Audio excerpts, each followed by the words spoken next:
Hi everybody, this is Scott with Tours of Cleveland, here for day 3 of our trivia. So let's get to the answers from yesterday.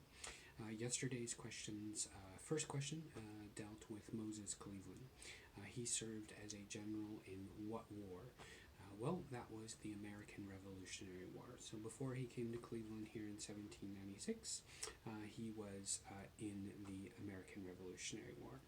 Now the second question, that was a true or false question.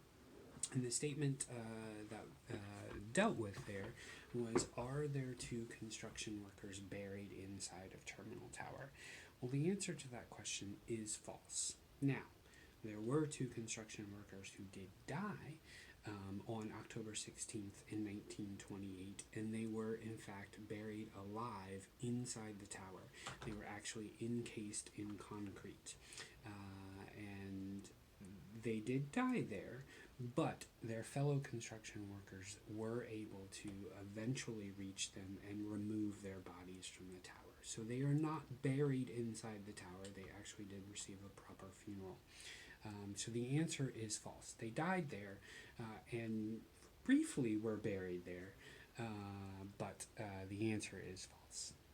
So let's move on to our questions for today. First question, question number 1.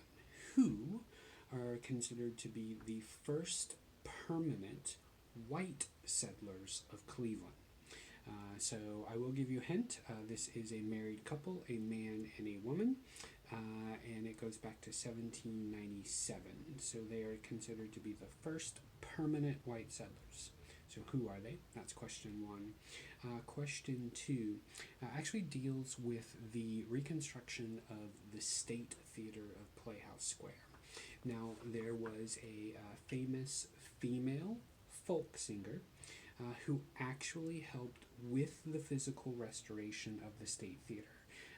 And what I mean by that was she actually helped paint part of the ceiling inside the State Theater. Your question is, who was that female folk singer? Now, I will give you 2 hints. First hint is hammer. Second hint is dragon. Those are your questions for the day. Feel free to leave your answers in the comments, and we will tomorrow give you those answers and give you 2 more questions. So take care and stay safe. Thank you very much.